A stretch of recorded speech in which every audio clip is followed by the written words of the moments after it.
ये कहानी है तीन ऐसे जिगरी दोस्तों की जो केवल दोस्त ही नहीं थे बल्कि जुर्म की दुनिया के बादशाह भी थे। माइकल, जिसकी निशानेबाजी में मौत भी कांप उठती थी। ट्रेवर, जिसकी आंखों में शिकारी की चमक थी। और ब्रैड, जो हर डकैती को जंग की तरह लड़ता था और जंग की तरह जीतता था। उनकी दोस्ती लोहे से ज्यादा मजबूत थी और उनका हौसला मौत से भी ज्यादा बेखौफ। लेकिन किस्मत को शायद उनकी यारी रास नहीं आई। साल 2004 का वो मनहूस दिन उनकी जिंदगियों पर काले साए की तरह टूट पड़ा। एक आखिरी डकैती के लिए जब तीनों साथ निकले तो किसी को अंदाजा न था कि ये सफर वापसी का नहीं बल्कि बिछड़ने का रास्ता है। घुटने टेको और अपने हाथ ऊपर करो।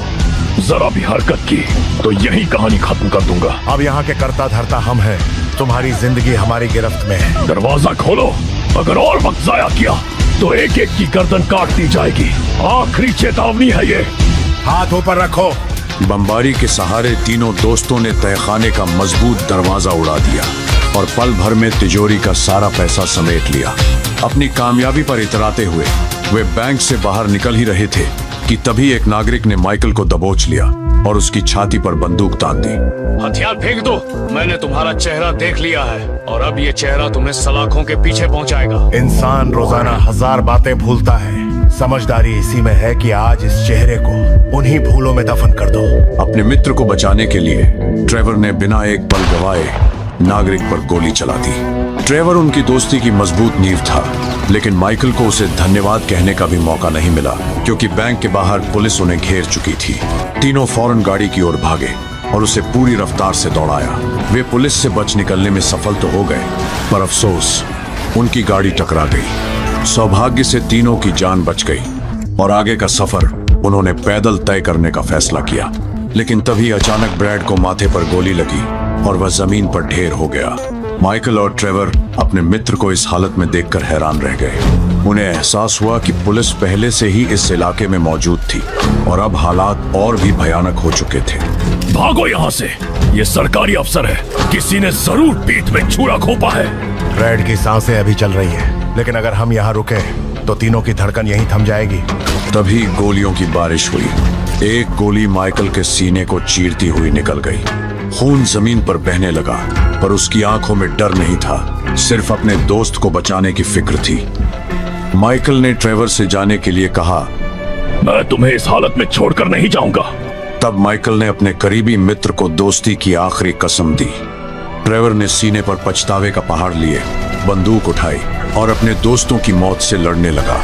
लेकिन जब आखिरी गोली भी खत्म हो गई तब उसका हौसला टूट गया। वो मुड़कर भागा। पीछे 2 घायल दोस्त थे और आगे सिर्फ जिंदा रहने की मजबूरी। एक राहगीर को उसने हॉस्टेज बनाया, मगर यह ढाल भी बेकार साबित हुई। सरकारी अफसरों की तादाद आसमान की तरह फैली हुई थी। चारों ओर बंदूकें, चीखते सायरन और मौत की दहलीज पर खड़ा एक टूटा हुआ दोस्त। उस रात गोलियों से ज्यादा तेज आवाज ट्रेवर के दिल के टूटने की थी। लेकिन यह डकैती उतनी साधारण नहीं थी जितनी दिखाई दे रही थी।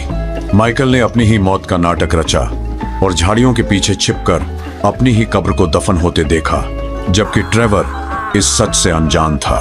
9 साल बाद माइकल ने पहचान बदलकर नए नाम से जिंदगी शुरू की, डकैती और लूटपाट की दुनिया से दूर। पर इसके बावजूद उसकी जिंदगी किसी अंधेरी काल कोठरी से कम नहीं थी।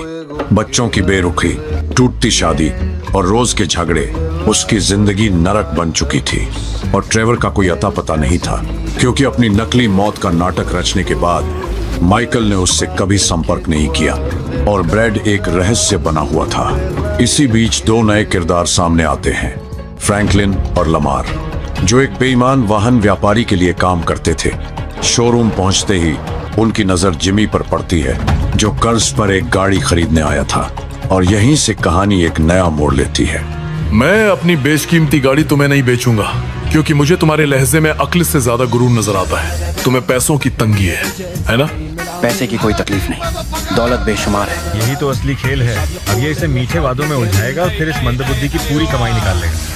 मुझे इस बकवास में कोई दिलचस्पी नहीं, मैं चलता हूँ। कुछ ही दिनों में वाहन व्यापारी ने फ्रैंकलिन को जिमी की गाड़ी वापस लाने का हुक्म दे दिया। कर्ज की तारीख अभी दूर थी, पर बेरोजगारी की बेड़ियों में जकड़ा फ्रैंकलिन मजबूर था।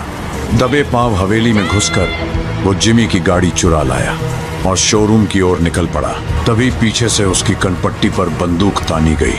पीछे बैठा था माइकल, यानी जिमी कोई और नहीं बल्कि माइकल का बेटा था। माइकल की आवाज में आग थी। उसने फ्रैंकलिन को शोरूम तोड़ने का हुक्म दिया। ये 9 मिलीमीटर की पिस्टल इस वक्त तुम्हारी किस्मत लिख रही है। शोरूम की दीवार तोड़कर अंदर घुसो, वरना तुम्हारा अंत यहीं तय हो जाएगा। माइकल के आदेशों का पालन करने के सिवा फ्रैंकलिन के पास कोई और रास्ता नहीं था। उसने गाड़ी मोड़ी और कांच तोड़ते हुए शोरूम में घुसा दी। शोरूम में माइकल ने वाहन व्यापारी को बेरहमी से पीटा, उसकी चीखों को अपने गुस्से में दबा दिया और उसे अधमरी हालत में छोड़कर चला गया। वाहन व्यापारी को सबक सिखाकर माइकल अपने घर लौटा, लेकिन दरवाजे पर खड़ा चेहरा किसी और का नहीं, फ्रैंकलिन का था। काम की तलाश में उम्मीद की एक आखिरी किरण लिए फ्रैंकलिन को देखते ही माइकल की आंखों में अतीत की परछाइयां उतर आईं। उसे अपनी पुरानी जिंदगी की झलक दिखी। बंदूक, बारूद, डकैती और उबलता हुआ खून। उसके दिल में एक अनजाना अपनापन जाग उठा। फ्रैंकलिन उसे जाना पहचाना सा लगा, जैसे कोई बिछड़ा हुआ साया फिर लौट आया हो। मेरी चौखट पर आने का मकसद है। काम की तलाश मुझे यहाँ खींच लाई। तुम्हारी दुनिया में मेरे लिए कोई जगह है। मैं अब उस खेल का हिस्सा नहीं हूँ। तो अब पूरी जिंदगी बंदूक की जगह पंछियों की आवाज सुनने का इरादा है? मैंने इस खेल में उम्र गुजारी है, खून और बारूद की महक में सांसें गिनी है। तकदीर मेहरबान थी, इसलिए मौत टल गई। अब मैं थक चुका हूँ। लेकिन उस दिन मैंने तुम्हें लड़ते देखा, मानो कोई मुर्दा कब्र से उठकर शहर पर कयामत ढा रहा हो। वो बस एक मर्द का फर्ज था। गंदी नाली के कीड़ों के खिलाफ स्वच्छता अभियान था। तुम्हारा फर्ज तुम्हें मर्द बनाता है और मेरी मजबूरी मुझे मजदूर बनाती है। तुम अच्छे लड़के हो। इस दलदल के ख्वाब देखना छोड़ दो। यहाँ मेहनत करो, अपनों का दिल तोड़ो, लूटो, मारो, और अगर किस्मत मेहरबान हुई तो एक मामूली गुंडे बनकर रह जाओ। ये सब सिर्फ धोखा है। कॉलेज जाओ और एक साधारण जिंदगी जियो। लूटपाट की दुनिया के बुरे तजुर्बों की वजह से माइकल ने फ्रैंकलिन को कॉलेज जाने की सलाह दी, पर उनके मुकद्दर को कुछ और ही मंजूर था। अचानक माइकल को पता चला कि उसका बेटा अगवा हो गया है। बेबस पिता बनकर उसने फ्रैंकलिन से मदद मांगी। फ्रैंकलिन की शानदार रफ्तार और हौसले से जिमी बच गया और माइकल ने उस पर भरोसा कर उसे काम देने का वादा किया। लेकिन घर लौटते ही माइकल हैरान रह गया। उसकी पत्नी उसे धोखा दे रही थी। उसका सब्र टूट गया और उसकी आंखों में आग उतर आई।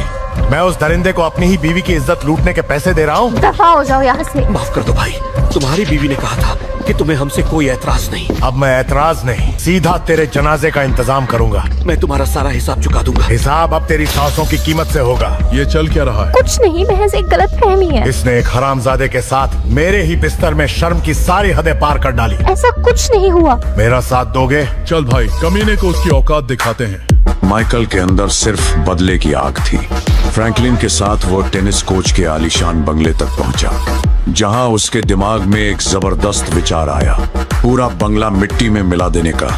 मेरी गाड़ी के पीछे जो तार है उसे इस बंगले से कसकर बांध दो। तुम सच में इसका पूरा बंगला जड़ से उखाड़ फेंकना चाहते हो? इस हरामखोर ने मेरा गठबंधन उजाड़ फेंका है। मैंने वादा किया था दोस्त, आज के सेशन के पैसे लौटा दूंगा। मुझे पूरा यकीन है कि मेरी गैर हाजिरी में ऐसे और भी कई सेशन हुए होंगे दोस्त। तुम मेरे घर आकर मेरा पैसा खाकर मेरी ही बीवी के साथ पीठ पीछे छुरा घोंपते हो। क्रोध में अंधा होकर माइकल ने अपनी गाड़ी और लोहे की तार का इस्तेमाल किया और टेनिस कोच के बंगले को खंडर बना दिया। बदला पूरा होने की तसल्ली के साथ दोनों घर लौटे, पर वहां एक और तूफान उनका इंतजार कर रहा था। जिस बंगले को उन्होंने तोड़ा था वह मेक्सिको के खूंखार बंदूक और बारूद के व्यापारी मार्टिन का था। मार्टिन ने माइकल की मौत का ऐलान किया और उसकी जान बख्शने के बदले बंगले की कीमत वसूली। क्या तुम्हें अंदाजा भी है कि मैं कौन हूँ? शायद हाँ। जरा इन जनाब को भी मेरी पहचान से रूबरू करवाओ। मार्टिन मद्रासो।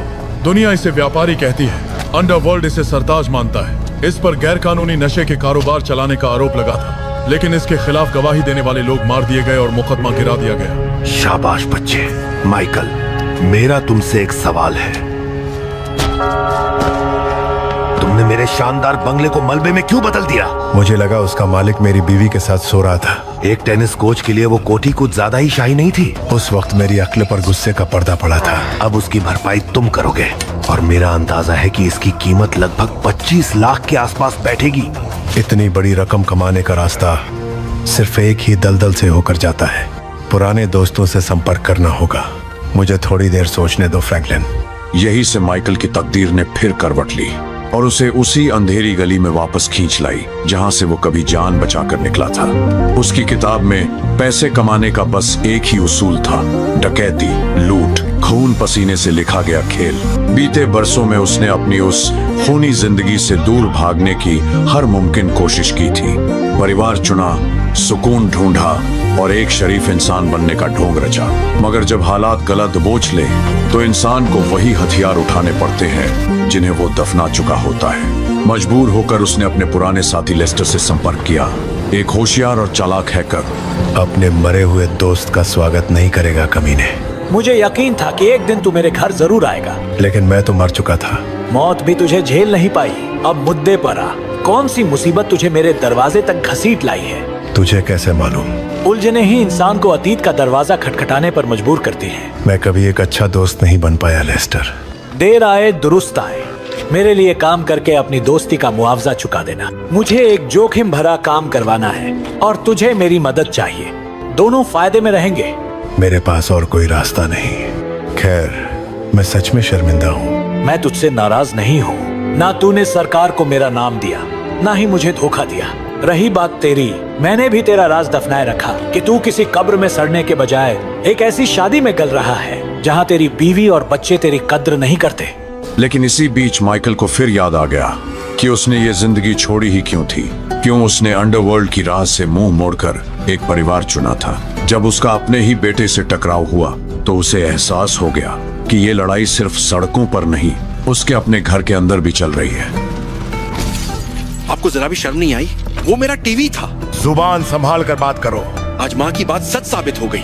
आपको अपने परिवार के जज्बातों की कोई कद्र नहीं है। मैं बस ये चाहता हूँ कि तुम अपनी जिंदगी में कामयाबी हासिल करो। वाह पापा, क्या शानदार सीख है। टीवी तोड़कर दी गई ये नसीहत हमेशा याद रहेगी। एक बाप होने के नाते मैं सिर्फ तुम्हारा भला चाहता हूँ। आपकी मोहब्बत का तरीका सच में कमाल है पापा। पहले चीजें तोड़ते हैं, फिर उसे नेकी का नाम देते हैं। माइकल और उसके परिवार के बीच के फासले बढ़ते जा रहे थे। उसके बच्चे और बीवी उससे नफरत करने लगे थे। बदकिस्मती से माइकल के पास फिलहाल आगे बढ़ने के सिवा कोई और रास्ता नहीं बचा था। कर्ज की जंजीरें तोड़ने के लिए उसे उसी राह पर लौटना पड़ा जिसे वो कभी छोड़ आया था। इसलिए उसने गहनों की दुकान में चोरी करने की योजना को अंजाम देने का फैसला किया।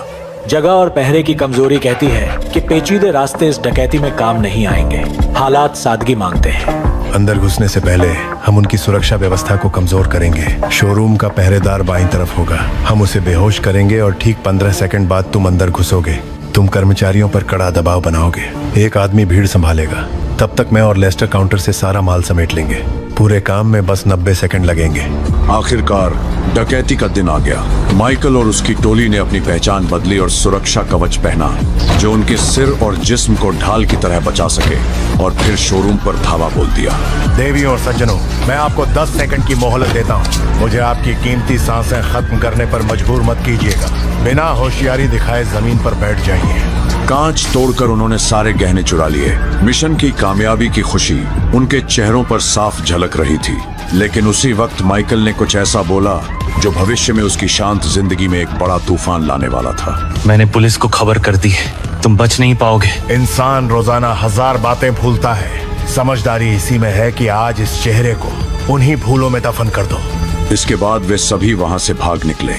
लेस्टर ने उनसे वादा किया कि डकैती से कमाया गया मुनाफा उन्हें थोड़े समय बाद मिल जाएगा।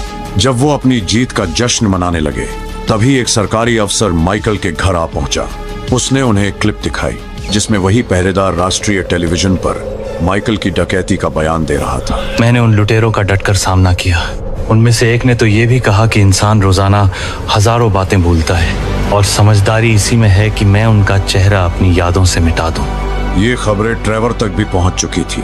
जैसे ही उसने ये समाचार सुना वो एक ही पल में माइकल के शब्द पहचान गया।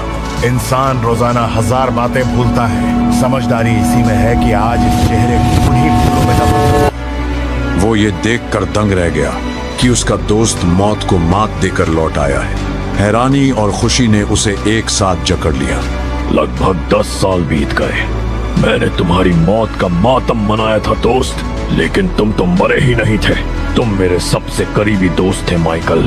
अब तुम अंदाजा भी नहीं लगा सकते कि तुम्हारे इस पुनर्जन्म के बाद सबसे पहले तुम्हारी दहलीज पर कौन दस्तक देने वाला है। ट्रेवर का दिल धोखे की आग में धड़क रहा था। हर धड़कन में गुस्से की लपटें उठ रही थी। पिछले 9 सालों से ट्रेवर ने अपने दोस्त की मौत का शोक मनाया, और माइकल ने ये जानते हुए भी उसे अंधेरे में रखा। जो दोस्त कभी कदम से कदम मिलाकर चलते थे, हर जुर्म हर खतरे में साथ होते थे, जिनके बीच भरोसे का रिश्ता खून से भी ज्यादा गहरा था, आज वही रिश्ता धोखे की बुनियाद पर खड़ा नजर आ रहा था। ट्रेवर के लिए यह कोई साधारण धोखा नहीं था, बल्कि दोस्ती के नाम पर किया गया कत्ल था। लेकिन कहानी वहां खत्म नहीं हुई। ये तो बस 2 पुराने दोस्तों के पुनर्मिलन की शुरुआत थी।